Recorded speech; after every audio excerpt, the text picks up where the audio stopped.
I don't think the president will back out of it, back down, but the issue is what he strikes and when he strikes it, whether he's really going to go after anything meaningful or will it be more or less a sustained pinprick, you might say.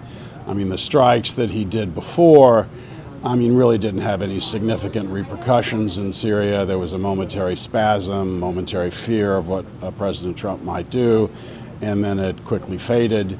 Let's be frank, the vast majority of all the people who've been slaughtered in Syria have not been slaughtered by gas. They've been slaughtered by conventional weaponry, and the United States has done nothing to stop that.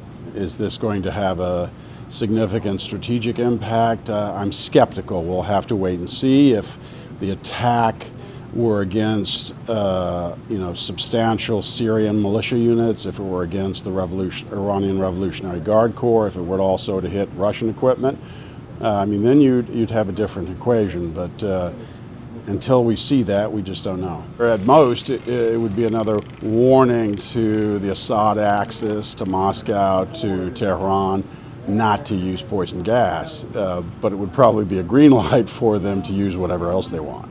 So again, unless this is a more strategic signal that the president wants to send, essentially shifting away from his past policy, I don't think it's probably going to mean all that much. I don't think the American response is going to signal a new strategic approach. I don't think it means that we are finally willing to take on the Iranians in Syria, that we're willing to check the Russians. I suspect that this will be, and I certainly fear it will be, sort of the last gasp of American vigor, American muscle before President Trump decides to withdraw special forces from Syria, which, as I said, will